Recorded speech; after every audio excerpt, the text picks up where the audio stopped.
welcome to Indie Film Cafe Spotlight.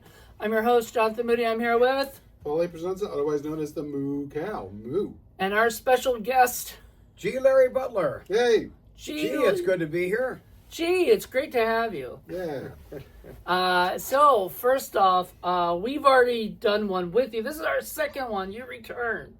in this one. I don't know why you returned. Bad penny always turns up. The creature returns. The creature returns. The return of the creature. The return of G Larry Butler. And you're in our new studio. And our new studio. It's an amazing place. Thank Wow. you. You're really enjoying it? I am. Yay. Yay.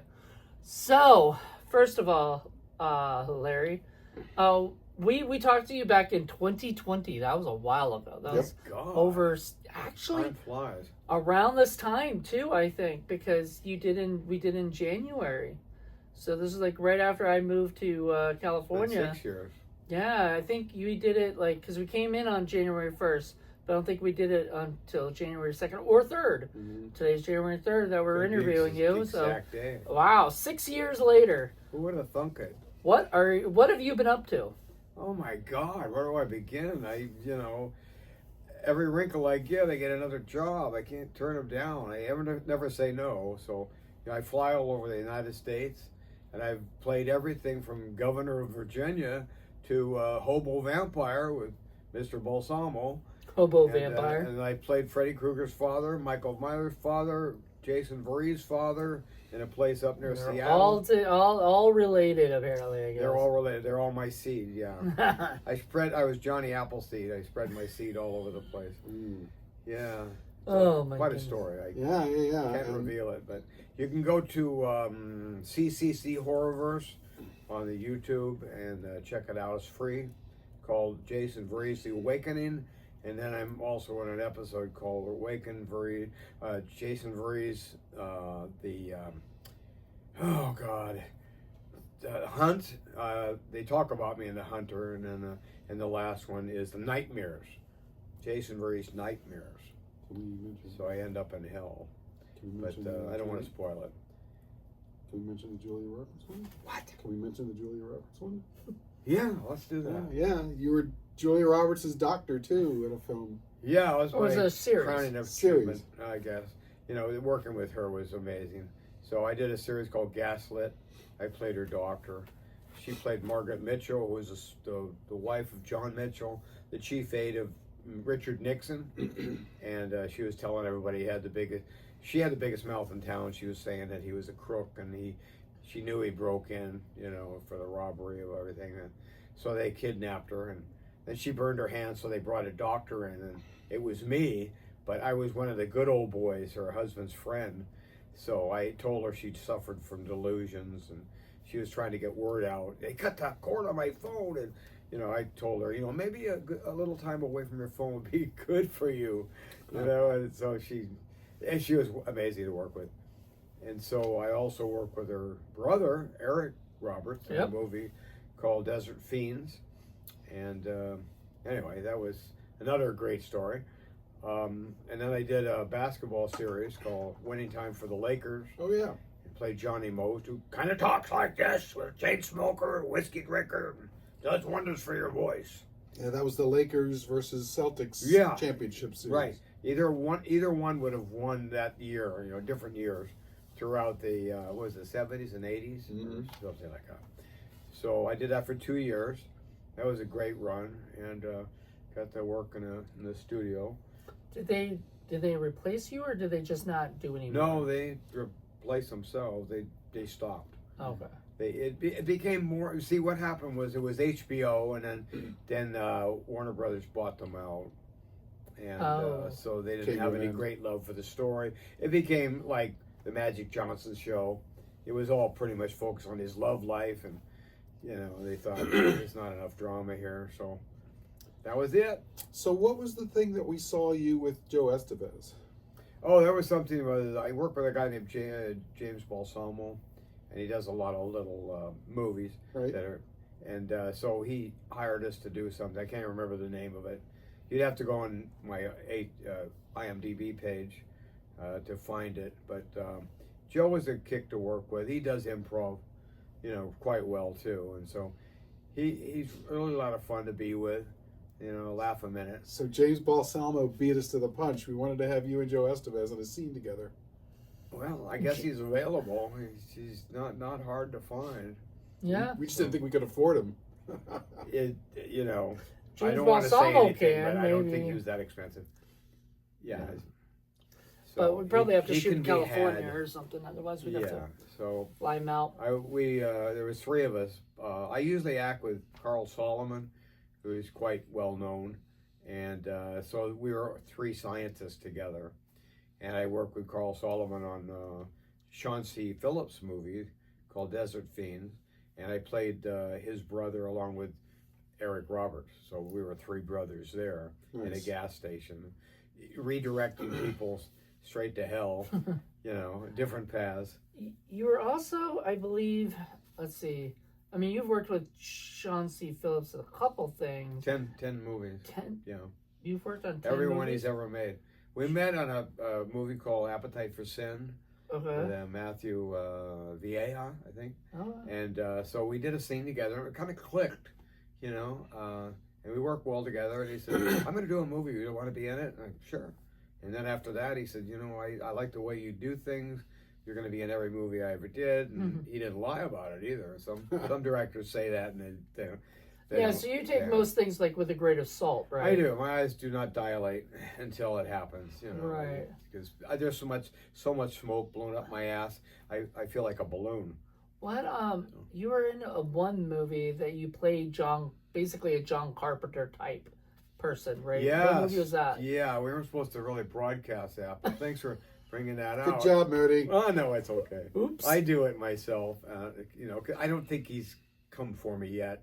I don't see any black fans outside my house. Are you saying John Carpenter doesn't come for you? Yeah, I think he knows. I did keep it. thinking Sean would be mad that we're, you know. I think he needs the publicity. Yeah. But he's probably tickled pink that I actually, you know, tried to, you know, Mimic him? Yeah, whatever, good word. But so yeah, it's all about John Carpenter directing a movie. It's a movie within a movie called Skate to Hell. The Nice. devil's son is a skateboard champion, and somebody steals the skateboard. Of course. So it's a movie for kids, you know, teenage kids. And so the devil comes out from hell, played by John Lasardo or something like that. Anyway, something. So and then when he gets to Earth, he's James Mason, and I don't know if you know him, but James Mason? Reese. Oh, James Reese. I'm Okay. sorry. Yeah. So it's this little guy that was really popular as a kid, and he never grew out of that. He's like 3 feet tall, and so he plays the devil on Earth, and he was the kick to work with. We did a lot of improv, and so So the idea is the devil is a little person? well, he can be anybody he Oh, wants, okay. but he's really this evil guy. This play that he is a guy that he's done prison time, and you know, kind of like a Tommy. Is it Tommy Vieja or Tommy Trejo, or he has a taco Danny stand. Trejo? Yeah, he's kind of like a guy like that, but he looks really evil, and so they use him a lot for evil scenes, and he's really, you know, kind of an evil guy, I guess. But I can't remember his last name. I think it's Lasardo. Oh, Robert Lasardo. Robert Lasardo, Yeah. yeah. He plays the devil in hell, you know, and he looks like the devil with the goatee and the whole thing. And then in Earth, for some reason, they have him metamorphosis as, you know, this guy named Reese, who was a popular kid, and now he's an adult, who plays the devil on the Earth. So he's cleverly disguised as this angelic-looking guy, very funny. And so, I don't know what else I was Do you know gonna if put. Skate to Hell is available? It's not out yet, but it's going to premiere in Las Vegas. I'm Nice. going to go to Okay. it. Okay. And I'll tell you more about it later. But it was a lot of fun to do, and I'll tell you a little backstory about it, because I'm a very loyal person, as you well know, because I came out here to be with you, even though I was a little sick from Mexico. I didn't have a chance to rest. So what happened was I have diabetes. I don't care who knows it, because I usually take care of it. But at home we have dirty carpets. We don't wash them very well. And so I stubbed my toe and got a crack in it and didn't know. It was cut on the underside. So my wife finally noticed, my God, your toe is big, like a balloon is going to pop. Eek. You got to go to emergency right now. So I went to emergency, urgent care, and then they sent me to emergency, and they said, oh, those toes have to come off. Eek. Like, what? Said, we're going to hold you for 5 days to have the operation, $26,000. I mean, bullshit. I have a movie to do in Las Vegas tomorrow, and I'm going. Oh, no, you're not leaving this hospital. Try to stop me. So I, grabbed my pants and jumped out the window. Yeah. No, that's a joke. But actually, I told her, look, I'm leaving in the morning. You're not stopping me. There's no way you can stop me. So anyway, so in the morning I left. They said, well, they're gotta come out because you've got sepsis. You're gonna lose your foot, then your knee, and your egg all the way up. You're gonna lose your groin. So I was like, well, I've already lost it. It's okay. It's too late for that. But anyway, so what I did was I went to Las Vegas. I said, look, if you're gonna take the toes off, you can wait 5 days. So I went and told Sean about it. He didn't expect. He's the director, Sean T. Phillip, and he said, oh my God, we didn't have any replacement for you. I know, Sean. That's why I'm here. I'm loyal. So I'm a very loyal actor. I'll show up even if I'm dead. So his father even told me, a lesser man would have never done this. He would have just called us and say, I can't make it. But I showed up, and they had me. I mean, but you'd have like a legitimate excuse. Like this Right. is. I would have, but still. I get it. I get it. What I'm saying is like. There was a little self-interest in this too, because I wanted to impersonate John Carpenter. You didn't want somebody else to take and the I job. grew the beard, just the mustache like he did. They had a cap with a phony thing on the back, and so I looked just like him. I had the big glasses. Oh, what happened with your toe?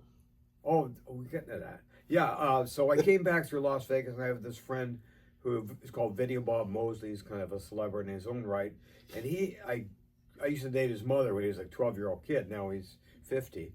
So he's pretty famous in Las Vegas. So he told me, I had the same problem.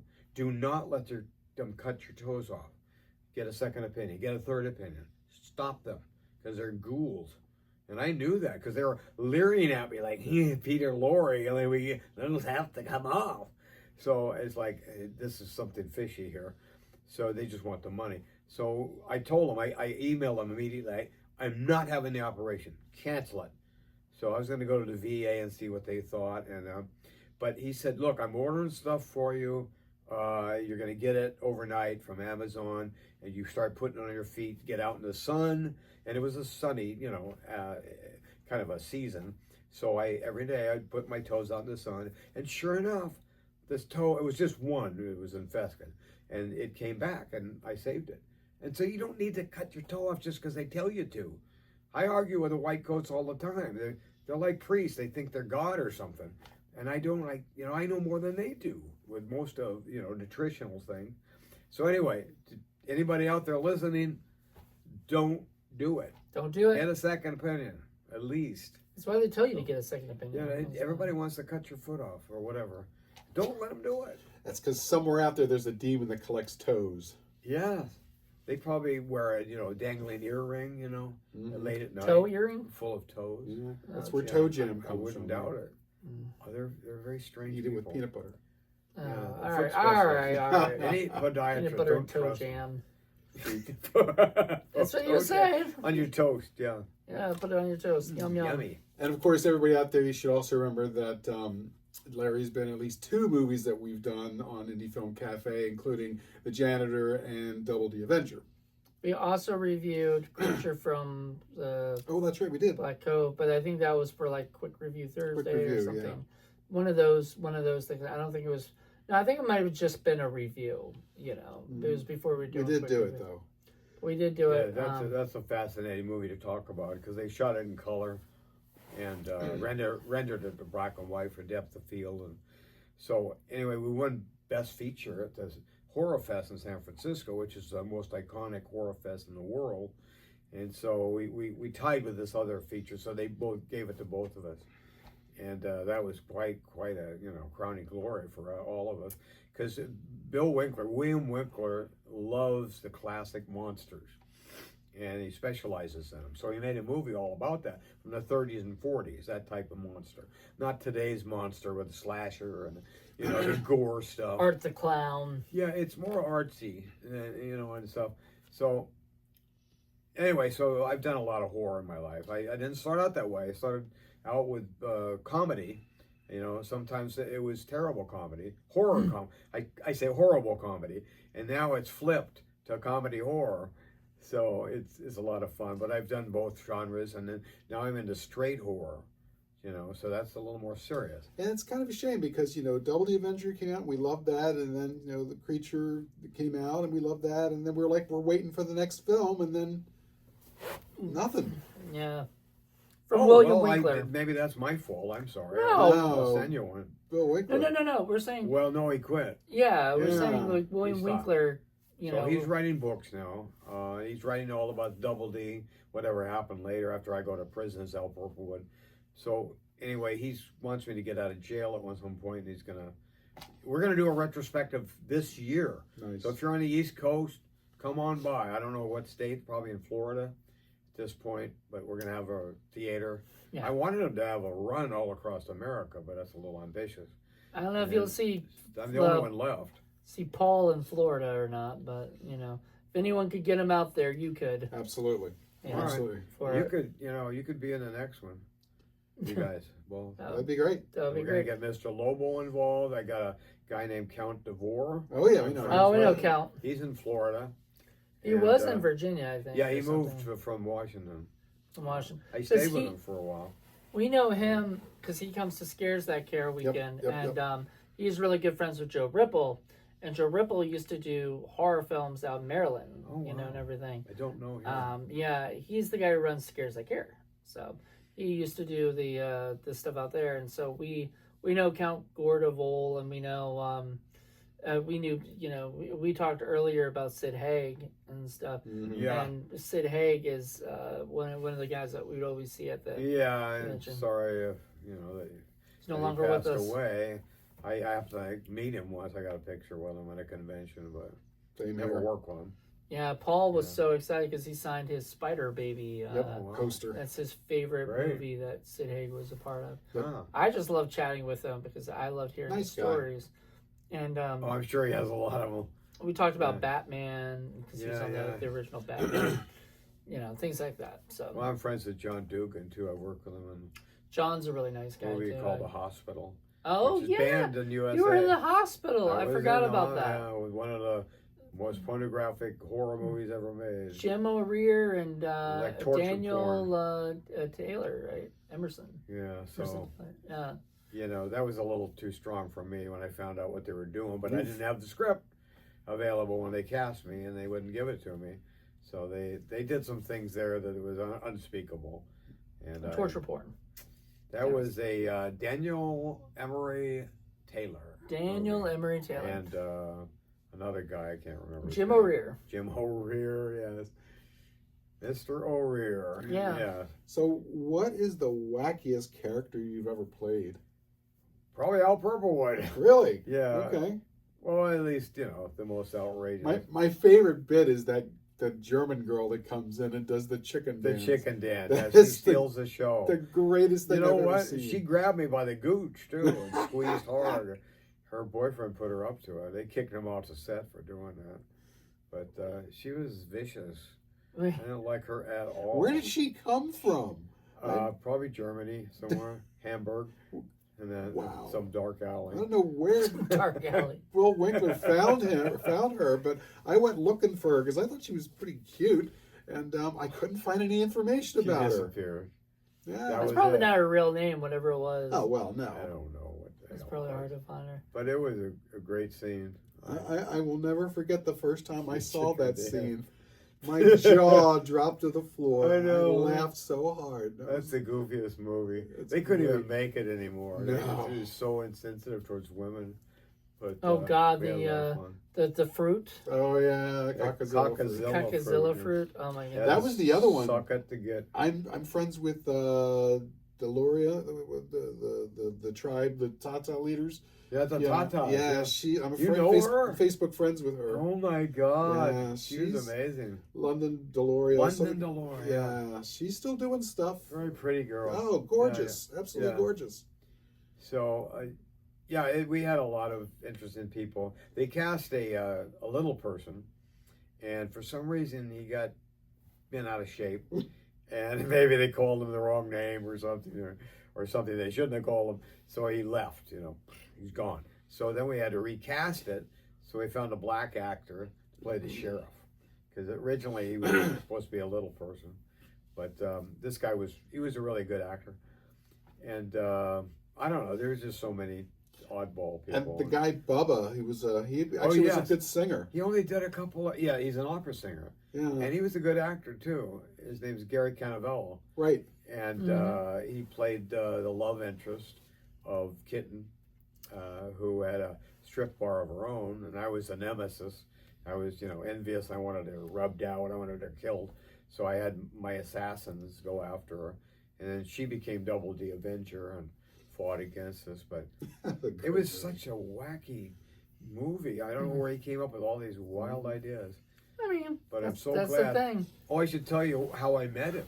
How did you know meet that him? Yeah, I don't story? think you No, told I us. probably already told you, but No. it's worth telling. It's my breakthrough Hollywood role, because I became an actor up in Denver in 84, 85, and so around 86 I did a movie called, bless you, I did a movie called about a script writer that the Women's Club. It'll come to me. Yeah, the Women's Club. It's about a script writer who can't sell his scripts.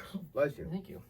And then he sells his body to a group of women called the Women's Club. Nice. So that's how I wasn't him. I played an investigative reporter, but I was the first one in Colorado to ever get a job, co-starring role in a movie. Mm-hmm. And it was just the most amazing situation. So then on the strength of that, I came to Hollywood in 88, the end of 88, and then in 89, I started working right away. So I did TV, I did guest starring, this and that, and commercials and print job and this and that, but I never did like a big movie. So I heard Bill Winkler was casting, and they wanted a Jackie Gleason look-alike, act-alike too. I love Jackie Gleason. I can imitate him really well. And so, and I was big enough. Can you do that? Not now. Oh, Don't do that, because I haven't practiced. You haven't practiced in a while. But at the time, I was big, and for some reason, I was kind of imitating him all the time. I did movies as him. And so I thought, well, I could probably do a good job. I probably won't get this, because there's so many popular people and so many talented people. In Hollywood, I'm not going to get it, but I want to see how I stack up.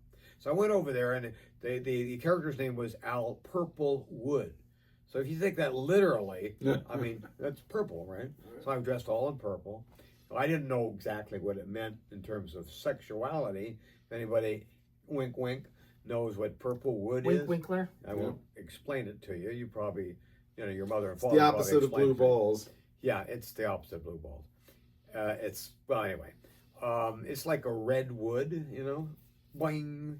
So I dressed as Al Purplewood, went over there, and I watched John Madden a lot. He was a football analyst yeah. on TV, commentator.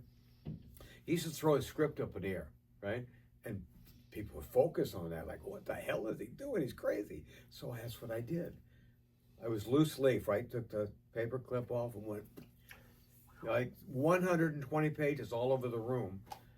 And then I started in on it, and I knew it flawlessly. I didn't need to read it. He started laughing so hard. He was sitting in one of these folding chairs. He was tipping back, and he started laughing so hard he fell over on his back. And I went over to help him up, because Bill Winkler, he's the director but casting his own movie. And he was all alone. And I went to pick him up, and he said, "You're the funniest son of a bitch I ever met in my life. I got 2 guys coming for callbacks tomorrow, but fuck them. You got the job." Nice. So I did that. I did Frankenstein versus the Creature, and did 40 animation projects with him, because he used to do voiceover stuff. Mm-hmm. So he'd get the stuff from Japan. And then Ultraman. he'd put it. Yeah, we did that. And all I had Starzinger and, whatever. I did Fist of the North Star. Fist of the North Star, yeah. All the iconic characters. He gave me, well, not all the time, but a lot of times I got the really juicy parts. And I love doing different accents. So that's why I got the Johnny Most part, because, that was a piece of cake, imitating him. So anyway, that's my breakthrough Hollywood story with Bill Winkler, and worked with him a long time. And then he finally moved to Connecticut or somewhere, New Jersey. And now he's in Florida. He moved again. So one of these days I'll go down and see him. Mm-hmm. So anyway, that's one movie, and then I've done so many other ones. You know, it used to be comedy, and then somebody saw the dark side in me, and I became, you know, kind of a horror guy, the go-to horror guy if they need an older guy. And so I did comedy horror, I did straight horror, and now I seem to be trapped in the genre, which I don't mind. It gets me work. So I do a lot of that. I just came back from Seattle playing Freddy Krueger's father, and before that I played Michael Myers and Jason Voorhees' father. So don't ask me how they did that, but there's a backstory to all of it. Yeah, you have to watch the movie. And, yeah. So, you know, is there anything you've wanted to play, like a certain genre you want to do? You just haven't had the opportunity. I've done every genre there is. There's not, you know, if you look through, they've got a certain section of IMDb, and I didn't know that before. And they divide you up. Like, how many movies has G Larry Butler done in music, in you know, horror, in this and that and this? And there's like 12 different categories. And I've done every one of them. Westerns too. Yeah. I've never, well, I've done that too, but that didn't come out. I played like a drag queen once, you know, for the hell of it. And I've done, you know, porn and everything else, but not as a porn star, but I was in the movie. So, and then I went as Larry Blueball, so you can look it up. I changed my name. I don't know, might as well everybody, I'm getting to an age where I don't care. It'll be in my book when I bring it up. You know, might as well. I was found it. embarrassed. Yeah, he actually researched If I can it. find it, you can find it. Yeah, It's fun. Was with Ron Jeremy, and you know, still I've worked with Ron Jeremy a couple times. I was in with another movie where I was the devil and the angel on each shoulder of Ron Jeremy. So yeah, Wow. it was quite a little thing, but he's no longer around. He's Ron not is resting dead. peacefully He's in not some, dead, but Hedgehog's in jail. some Yeah, he's in asylum jail right for the now. mentally deranged, but sexually deranged. yeah. So you've done a lot of work. Bumped Is there, into a lot of interesting Like the people. variety. is there anything you've wanted to do? That's a very interesting question. I'd have to really think about that. Well, I've missed some. Yeah, I kind of passed up on something. I was supposed to shoot it in North Carolina. I made the producers, you know, the last section of the audition process, but I didn't want to do it because it involved what do you call it? An abuser, father and son, father and daughter. So I thought, I don't want to do that. Yeah. I don't want my daughter looking at this. No, So I said, and I didn't perform as well as I could have because I knew You didn't want to do was it? what was expected of me, and I could have been a little more ferocious in my approach, but I, you know, it's let somebody else get it. Yeah, it doesn't sound like you wanted I that. don't really. I did play a pedophile priest once in a movie, and I didn't like that. I was uncomfortable with it. Well, I could do that. I know. Well, yeah, but still, I mean, I did a good job, and they loved it. It was called the Departed Cease to Desist or something like that. It was a Mark Pirro. production. We reviewed his butt movie, We did. Rectum something. Yeah, Rectuma. right. He's amazing. He's got great you know sensitivity and messaging and stuff in his program. And so I worked with him. Somebody tipped me off about it and gave me a reference. And we hung out like I don't know if you remember this, Larry, but when I was living in LA, you invited me out to meet up with Mark Pirro and Joseph That's Kelly right. And I at gave Denny's you all, or something. I or gave whatever. you all a VHS copy of, you know, That's cool. what was it?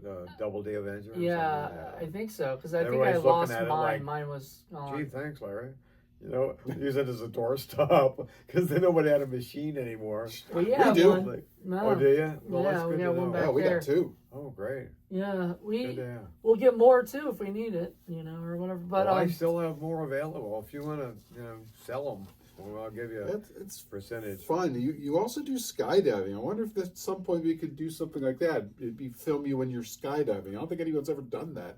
I did a people have done movie, that. but it never came out. The director died, and they shelved it. But I did a skydive, and I almost died doing it. Ugh. That's another story. So he had me jumping in a three-piece suit like I wore today, and they changed the configuration of the ripcord from the belly band. If anybody skydives out there, they know that was like in the late 80s or early 90s. They changed it from here to here on the leg. But because it rode up under my coat, I couldn't find it. I was unfamiliar with where it was. So I kept fumbling, and I went lower and lower and lower, and I thought, I'm fucking dead. So anyway, I got about 1,000 feet, and suddenly, boom, I'm under canopy.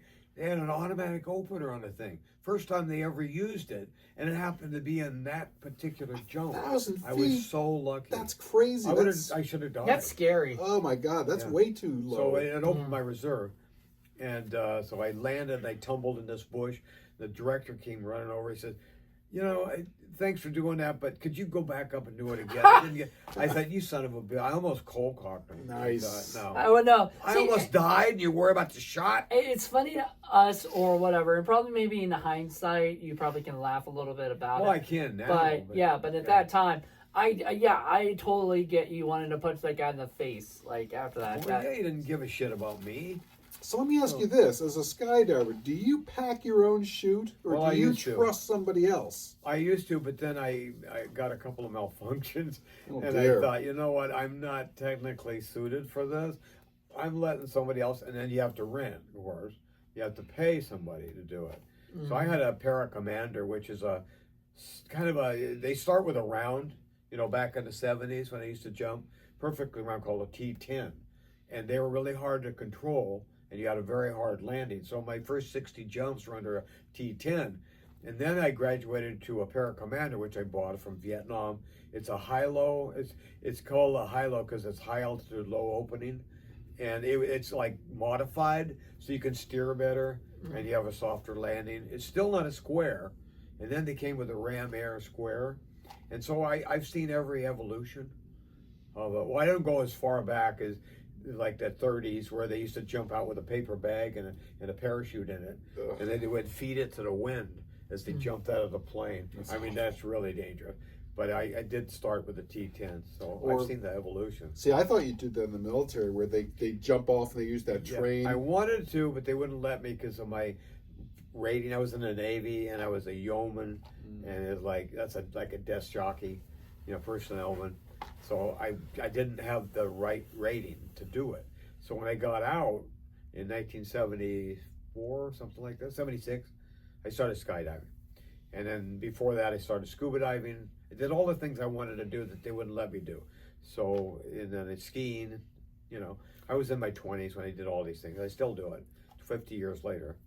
So they just had an accident where somebody was doing an air show, and the guy went out on his chute, and then he got stuck on the wing. Yeah. And they had to land the plane, and he survived. He was somehow. very lucky. Yeah. Oof. No, I had I've had a lot of malfunctions in my 50-year career, but I was jumping out with one guy's facing the door with me.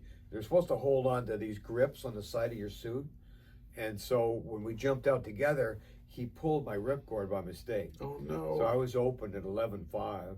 So I had a nice cross-country run, and then they had to take a truck to pick me up in the other county, because you go forever. So I was a little pissed off, but it was like, it's an adventure. Why not? Well, you've also, from what you've told me before, you've also swam with sharks or something, Yeah, just recently. I've always been a little scared of sharks. Shark diving? So I went down in a cage. I went to South Africa with a friend from Denver. Oh, God, there's serious sharks over there. Yeah, like great white. Well, great they whites. used to have great whites, but Okay. they migrated. They're no longer there at all. Huh. So they went north or somewhere to warmer waters. And so I was in Cape Town, went down in a cage, and then we were in a really frigid water. So they have these raggedy tooth sharks. They're much more peaceful. They don't care about people. I mean, they'll come right next to you, and we didn't know that. We were in a cage, So you're and then we freaking were out. protected. But the seals were bumping the cage. They would fight for the food. They'd chum the water. So the seals were bumping the cage, and, the sharks be damned, get out of my way. They'd fight for the food, and we were in there getting the shots. I was with a videographer from Denver, and we were all friends from way back. And so we did that, and he says, how would you like to swim with some real sharks? I'll take you to a place where that you can do it legally. So we went down and, in a pontoon, like a little skiff, And that was fun too, just skipping over the waves, going out there. We were like on our side, almost tipping over. That was quite a thrill. So we get out there, we go That's dive, awesome. and these things come right up to you. They touch you, they skim you. You could pet them. They're like big cats, and they're called raggedy tooth because they're, you know, their teeth are all gnarled and everything, and they're not interested in us at all. So you're a certified diver then too? A master, yeah. Wow. I shouldn't say diver. master diver. I'm an advanced open water diver. I never made master. I never was that interested. But Have you done anything with that as far as a shoot? there you go. Let's do it. The I don't governor think- goes I under. don't think I've done that. Wow. I have not. So, I'm So, open. we've always wanted to do Yeah. a shark movie. We just have to get a There CGI you shark. have it. 'cause, You know, well, you get a good cinematographer that can dive. Yeah, we We- did it in a pool. We did the Frankenstein, the fight scene between the creature and the Frankenstein, and because I gave him the idea, why don't you just black out your pool, and then put them in the pool, and you can control the environment. Well, that's a great idea. So they did that, and then we had the actual ocean front scene where they were fighting in the surf. So, but the costumes are getting a little ragged by that time. They're getting torn up. But Yeah, I would be concerned about getting the bends and being in an iron lung or something, you know? well, that's when you're deep. Yeah. Yeah, I've been really, my deepest was 165. I wasn't supposed to go past 140. It was a place in Belize called the Great Blue Hole, where you dive down in a groove. I've heard about They said that. don't stray because you can get narcolepsy, which you get mixed up from down, and instead of going up, you're going down, and then you just die. So I went down, and I hadn't had narcolepsy yet, necrosis I think it's called, and so I didn't get that. But I thought it's time to come back to the group. You know, I always push the envelope because I love adrenaline. So I was like 25 feet below the group. I was supposed to stay with the group. And I thought, I better get back. So then we had to go up and then decompress. And like 10 feet from the top, you stop and you have to wait and watch the master diver, and he tells you, okay, let's start. Nice. Otherwise you get the bend. You get these bubbles Yes, in your nitrogen. veins. Yes. And I was in a lake in Canada once, and I went down by myself about 75 feet and realized at the bottom I had no air left. Oh, And I thought, Jesus. how am I going to get to the top? I can't hold my breath. It'll blow my lungs up. So what happened was I just slowly let the air out, and since it was compressed, it would just come out, and then my lungs would be empty, and I thought, I'm never going to make it. But then suddenly my lungs would fill again, because it was bottled air. So it would go from nowhere to suddenly, you know, that it was all compressed and it filled the lungs. It was the strangest feeling. And I survived. I got to the ceiling and popped my emergency CO2 vest and just laid there. Jeez, I used to dive alone, which is, you've had some close calls. oh, I could fill a book with all the times I almost died. I could do interviews of just about survival. About All the times I survival. should've There you died. go. What have you been up to lately? Oh God! Well, okay. The last thing I worked with Sean, The Gate to Hell, and then I did something called Hobo Vampire. Hobo with Vampire. James Losomo, Nice. and I wrote a whole piece, you know, that he wanted, and then did that. I kind of phoned it in, you know, did the audio and mail it to him, and so what else? There's some other stuff that I've been planning to do, like a Western back in Seattle. And I did a Western, but they never finished it. It was proof of concept. Oh, And they okay. can't get a studio to back it. But oh I my mean, God, it was happens. It happens a lot more than independents would like. Yeah. Just trying to think what else I've done. A lot of stuff never came out. I worked with the Mahal brothers, did 5 movies, only 1 came out. So they're, you know, and Michael died tragically at 39. His brother Sonny is still alive, but it's going to take time. He said it's going to take about 1.5 years to get them all done and out there. So all of a sudden there'll be like this big boom, you know, where I'm in all these movies, and I get a better part each time because Michael had faith in me, and he gave me more responsibility as an actor. And so I've worked with Vernon Wells. I did a TV series. Oh yeah, It we never love came Vernon Wells. out. And we did that in New Mexico. And Oh, you know who Vernon Oh, was? yeah. Yeah. We love him. From Road from Warrior. Road Warrior. Yeah. Yeah, he's. So I worked with him about 3 times. I met him at a horror convention, and he came out and just chatted with me for like a little bit. Like, just didn't even know who I was. Like, I wasn't, and I didn't like when I even probably said hello, I'm Jonathan, but didn't know who I was from Adam. But he was just so generous and so sweet, just chatting with me. And I thought, man, if he does that with like everybody, that that right there, makes him He's great. a nice guy. Yeah. Yeah, we had a lot of nice talks and stuff. And What about he invited me to his house, but it burned down. During Pacific Palisades. He lost everything. What about something like directing? Have you ever wanted to direct? I have. I just produced my own movie. Why don't I talk about Oh that? yeah. Oh, geez, Yeah, well, it's a short film, but I just once in a while I get this itch to write, So I write what I know, like everybody should do, and so I thought, well, I was in Vietnam. What are the theories about that? There's a lot of conspiracy theories. Some of them are true, some of them are not so true, but this one happened to be true. As far as I know, the real reason we're in Vietnam. What do you think it is? Anybody guess? It wasn't to save the world from communism. No. That was bullshit, completely. It was for the titanium. Now, titanium is the strongest, lightest weight metal on the face of the earth. What is the richest source? Where is the richest source of titanium? Vietnam. Oh.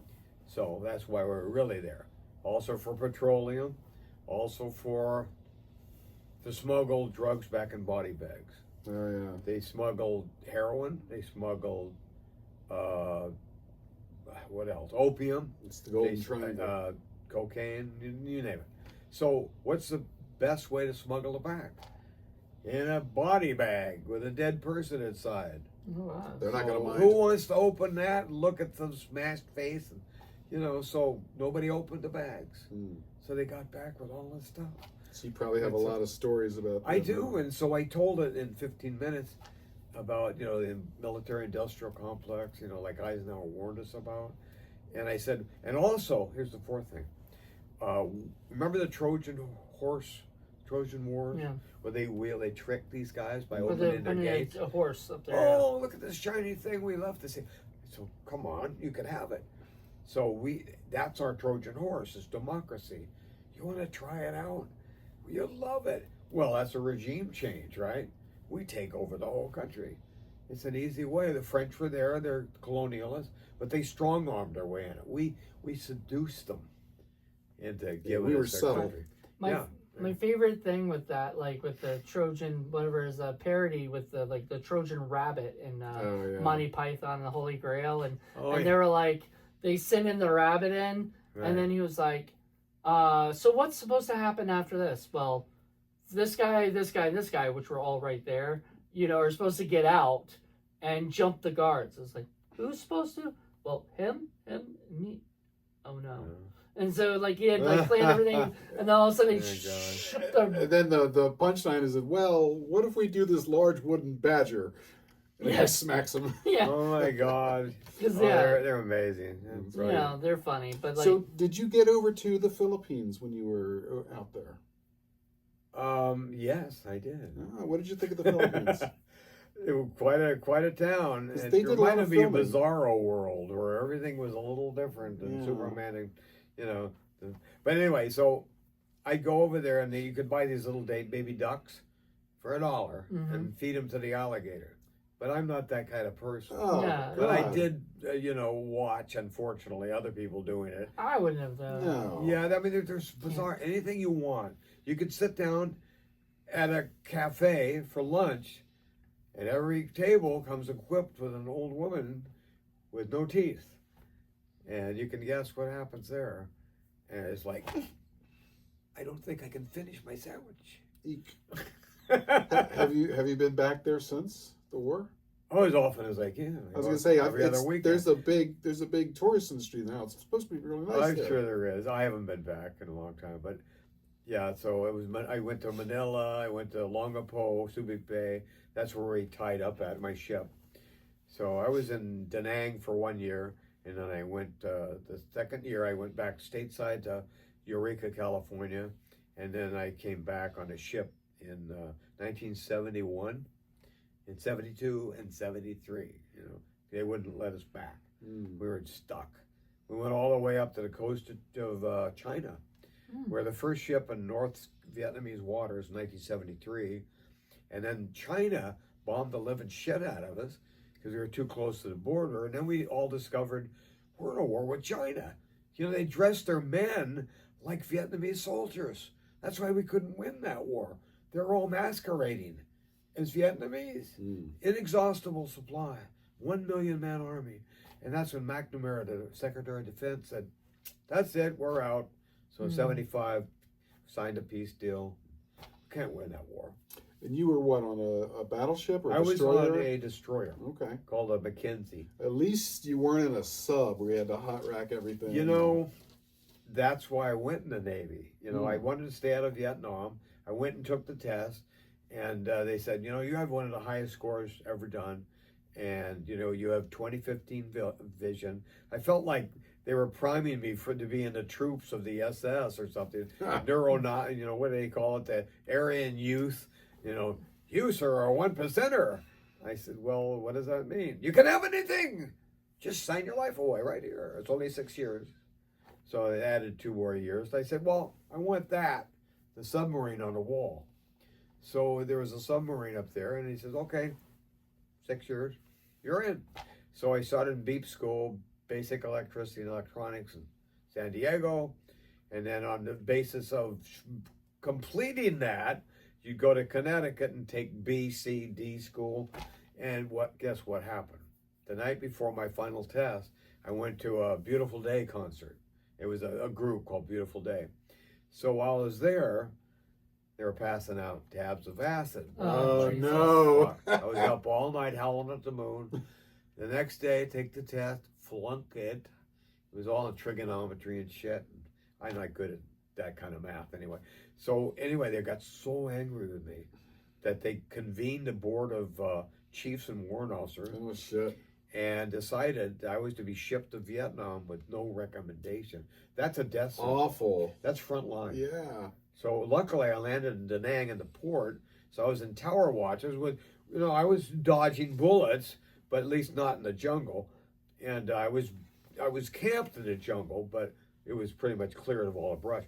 And then I was on skiff boats. I was on PBR boats, which is river boats, Apocalypse Now type boats. So I saw a lot of action there. And I thought, when I came back the second time on a ship, I thought, well, at least I'm on a ship. I'll be safe. Bullshit. We got so much power from the shore battalions, the artillery.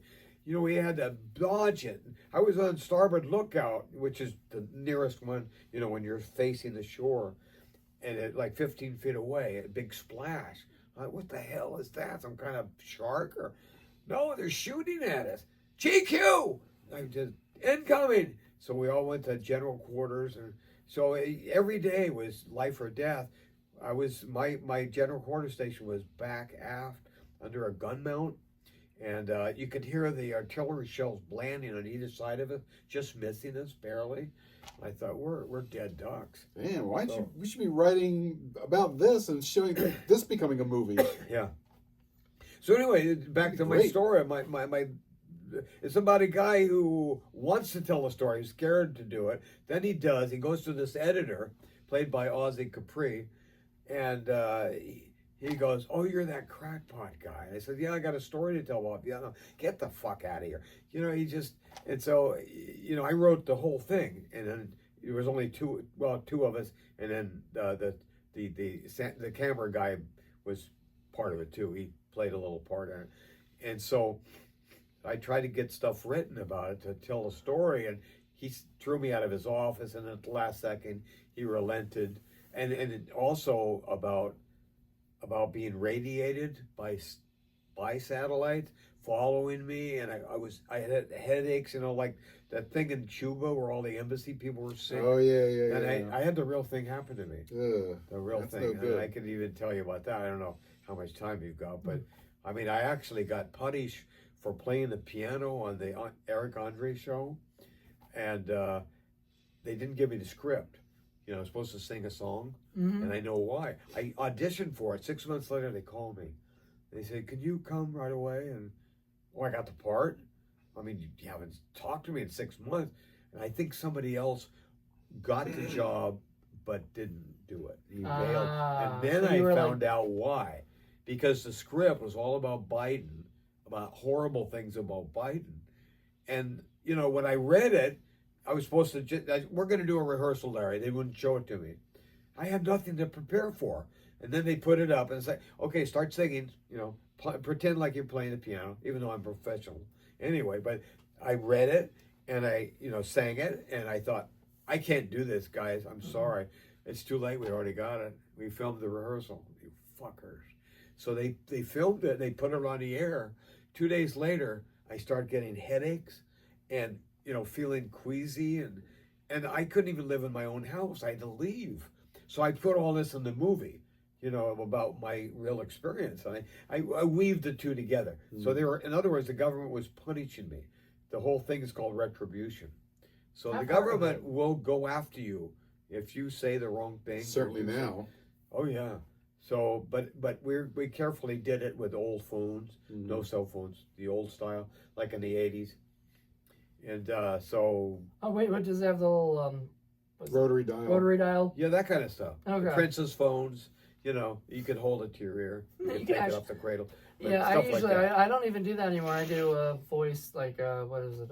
Speech, you know, whatever. Because I can't hear. I can't hear real well when it comes to my ear Right. and everything, Right. and so I have to hear like somebody's voice, whatever. Noise people, and you know, if you're around public, and I mean, like, I'm sorry if I had better, you know, equipment.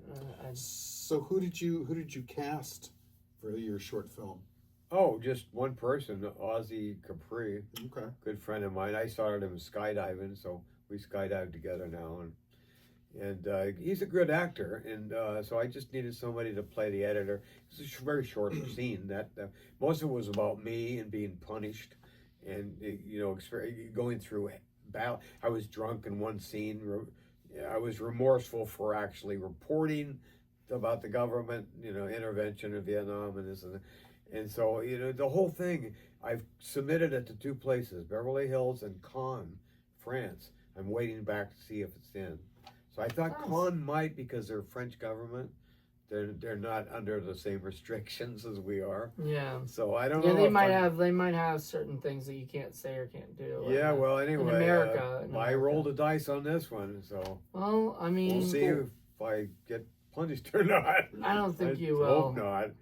I mean, I was just reporting about a real situation, or maybe not so real, but you know, a kind of a hearsay situation.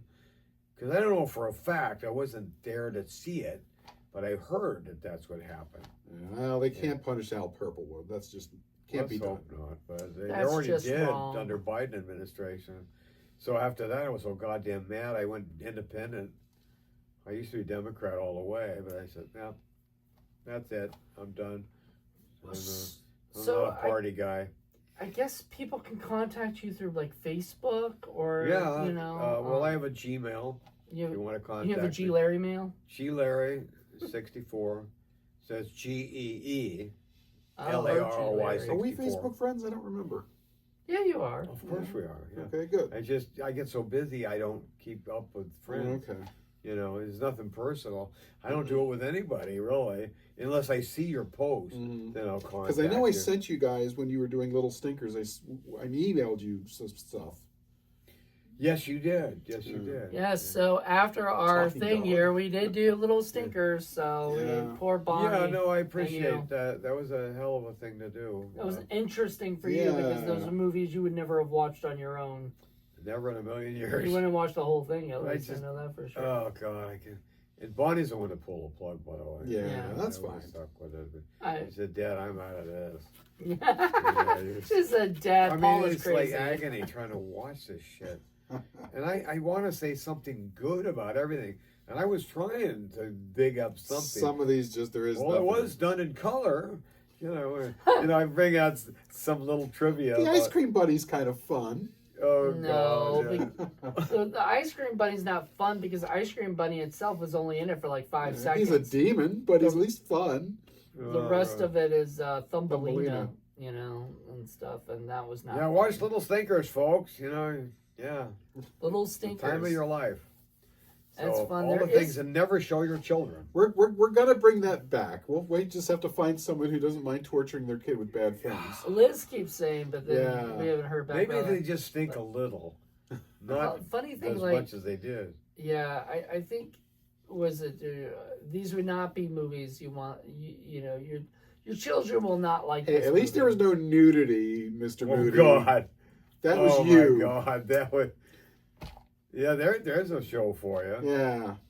It's a show for Inappropriate- pedophiliacs. Inappropriate films for children. Mine were at least Pedophiles. kid appropriate. Yeah. Oh my God. That's true. But anyway, there's. I mean, they get an A for effort, whoever these filmmakers were, but or maybe not. I don't know. Some of them were kind of strange. The guy that changed his name, he did porn, and then he did Barry a show for Mahone, kids. yeah. Wow. Yep. Oh no, we he's talking found about that David out. Dakota, I think. Were you talking about I David? don't know know. who it was, but Barry Mahone's the guy who did the Thumbelina and the... No, but I think he was talking about there's also that David Dakota had done a bunch of like gay porn stuff. Mhm. Gay. I don't even didn't he even change his name or something. But Yeah. he went by initials instead of his full name. Yeah, Ellen Cabot at one point and some other names. Yeah. He did the talking cat one too, or talking dog. Yeah, which Eric Roberts is. That's in. right, Eric Roberts. Oh, good old Eric Roberts. Of course, he's in everything, so... He's in pretty much. He's everything. unforgettable. Yeah, we were brothers in what was it? Desert Fiend. Desert Fiend, So which anyway. is on Tubi. If you guys want to see it, I Yeah. looked that up the other You day. gotta look at that one. That's that will turn heads. I'm pretty sure we could just type your name into Tubi and a bunch of your movies will pop up. Well, if you Google my name now, a million things come. I was like, Sure. how do you do that? I mean, how did I arrive at that? Was it Position. 350 movies? Yeah. But only 305 came out. Oh. So That's the other all, huh? 45, they're under somebody's bed in their closet. Oh God. Well, we're also at our last season of Hooked on Hitchcock, so I'm That's really right. excited Jonathan about that. and I do that. Wonderful show. That was because of If his you're little a- stinkers. Because one day, G Larry Butler was talking to me and was like, "Jonathan, I can't do this little stinkers anymore and everything. I've got to watch something good." I was like, "Well, we talked about Hitchcock before. Do you want to do a whole show on Hitchcock?" You're like, "Yes." Yeah. You hadn't seen enough of his films, and now you've seen almost I know. I all saw of them. maybe 4 or 5 or 6, Yeah, and now you've seen Now- almost all of them. almost 50. Yeah. Well, now that that's done, we can do Hooked on David the Rock Nelson. No. On no. what? That was the guy who has the fiend stuff all over the place. Those in the bathroom and Oh the my God. pictures and everything. Yeah, he's not somebody I think you want to watch. I mean, there's so many wacky films out there. Right? There was one about a tire. Oh, Rubber. Yeah. The I love that entire movie is about a tire that rolls around. Evil Tire. Oh my God. Evil It's psycho where do tire. people come up with these things? I mean, Drugs! oh, no, I think it's literally they have to find something because like everything else has been already done. Right. So you have to look around and You're be right. like, what can we do next? And somebody looked at a tire and was like, Yes. you know what? Nobody's done a movie about a killer tire, and Yes, and then we know Paul will watch it. That's right. But yeah. Well- that's how it is these days. I like movies that take a chance. Yeah. Well, Balsamo was telling me I could make a movie about a shoe and people would buy it. I'm like, We got to work with James Balsamo someday. He's our yeah, kind of guy. You got to meet him. Yeah. James is a great guy. He's our kind of people. Sad that you weren't there when we did the Yeah. Scares That Care when he was there, because we did Bite School. He was there's a Bite movie Bite School, School, and I yeah. was in the first one. I think I you were was in the second one. So there you go, Played first the one, second priest. one. But I was in the first one, and what had happened was I went up to James and I said, I know you do movies at conventions and stuff. Are you doing anything here? It was like, I can. Do you have a girl who would do nudity? I go, I have a porn star I'm friends with. Oh my God. Right? And she's here, so Wow. would you want to do? I could ask her. And so she came. That's Ophelia Rain, which we love to death. And she came out and did the scene. I had Stro, our buddy Stro, who's a wrestler, and I had Roberto Lombardi, who was our Dracula for Dracula's War Dracula's promo. War. Yeah. And that was after the Dracula's War promo. So I got them, all of us, in a scene where we're supposed to be taking turns on a hooker. And I had James came up to me and said, do you mind taking your shirt off for the movie? Right? I go, well, that's all or shirt off and pants off. I was in my boxers. And I was like, that's it. I don't want to do any more. No, and he looked at me and goes, nobody wants to see that anyway. And he does not remember ever saying that to me, but that was the funniest, coldest, I was like, okay, that's a James Balsamo line. Yeah. And since then, I've interviewed him a bunch of times. He's always got wacky, fun little stories. He's such a good dude. So, he's total improv. Yeah, he's a good guy. Kind of like a Woody Allen dying. Kind of like no script, no storyboard. Just let's do it. We're gonna go over there. Okay, what am I gonna do? Say this, and then anything you want after that. Like we did today. Yeah. We started. We're coming for you, James. So sometimes that's the best approach. I mean, it's it's fun. Very spontaneous. It's very fresh. Yeah. It's fun when you just let it go, and you just go and make stuff. Like that dude does like a million movies all the time. Just guerrilla filmmaking. And he finishes them all. God. I mean, it takes a while. He does 5 at a time. He's up to 680 films. We did 2 today, so we recorded 2 different. I love how the first thing he asked you was, "Do you have a chick who will do nudity?" Because he didn't want just me.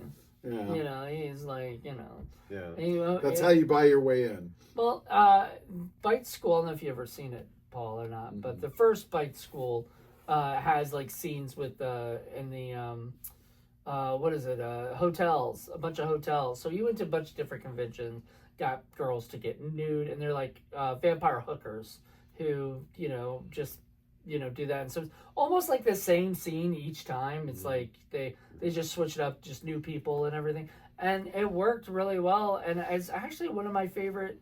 I always feel bad because it's one of the ones I'm in or whatever, but it was one of my favorite ones that I watched of his because it was fun. It was goofy and fun. So, have you seen the first one? I'm not sure, but I can't remember doing the second one, but I know I was in it. I played a priest, I think, and then the church gets shot up, and I dive underneath the podium, and we did this in a cemetery. I know, he's been dying to play a priest. I even went out and bought my own He's got an outfit and everything. Well, let's make a movie. I'm telling you, I'm ready. I got my priest outfit.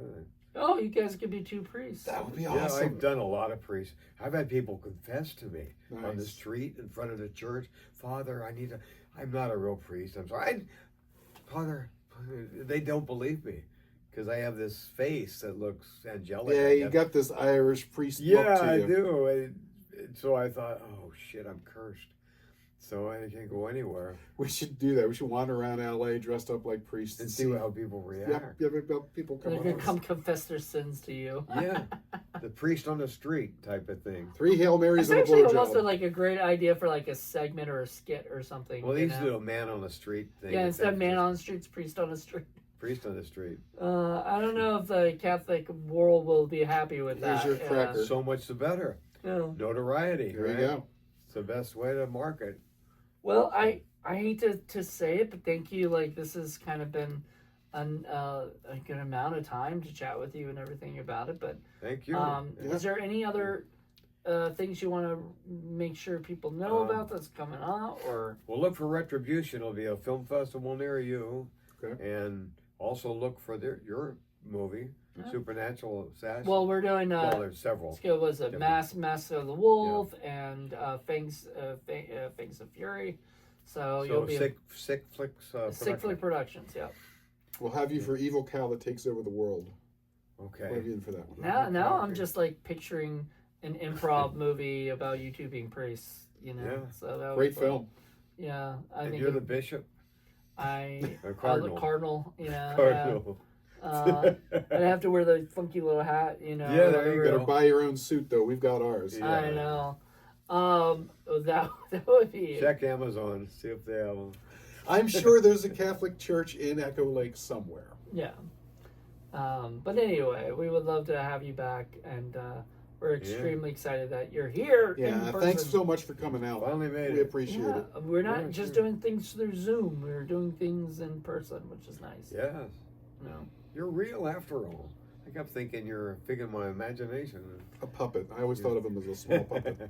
Well, Larry was like one of the first people I met when I went out to LA because I met up with a bunch of actors and filmmakers and stuff like that. I got to go to your place too. That was fun. I got to meet Jason Horton, who you worked with on the Mahal production. You did. Yeah, I got to meet him. Oh, that was another one because he took over for Michael Mahal. It's called what the hell was it called? It was a monster It's one. yeah. Oh my Monster God, it Hunters or escapes me. something. Pardon me, but anyway, so I heard he was really tough on people that did improv, and I thought, well, I've only got 4 lines, and 2 of them are 2 words, so I'm gonna improv. And my God, he didn't stop me. He was tough on other people, but when it came to me, I made him laugh. You made us laugh. Yeah. And so at the end, he goes, "My God, you're funny," because it was a serious scene, but I made it funny. Serious funny. It was like being attacked by 2 vampires, and I played it like Abbott and Costello meet Frankenstein type of thing. I was jerking around and I had some funny lines and he said, "Well, you're a little bit young to be in school, aren't you?" And I said, "Well, I'm younger than the dean," stuff like that. So I created my own stuff, and I liked that line, so he kept it in. And so it was good to work with him. Never met him before in my life. Improv is amazing. You can come up with stuff on the fly that is just really interesting. Sometimes better than a script. Yeah. Can be. So I work with people that were, the other way. They smoked a lot of dope before they did it, and nobody stops them, and then they can't remember their lines. That's and where movies like Bigfoot Pond come from. Yeah. So Weed Wolf. it's like if you're tied to the Terrible script and they're football. not, it's difficult to work with people like that. But still, I make it work. Yeah, we keep it on the straight edge. Yeah. No drugs or booze with us. Oh, we don't need them. No. We're wacky enough already. Well, everybody, thank Yeah. you guys so much for joining us and checking us out. And Larry, thank you for coming out and joining us for pleasure. this. And we can't wait to have you back. Yep. So everybody, check out the stuff that we're doing. Also check out Larry on Facebook or Instagram. Are you on Instagram? I am. Okay. You're on I the think grams it's of Butler Insta. G Larry. It's like reversed. Okay. Yeah. Butler but G. with Larry. a G, not with G-E-E. It's Butler, letter G, and then Larry. There you Nice. go. So check it out and tell us what you think. Until then, everybody. Bye. Bye.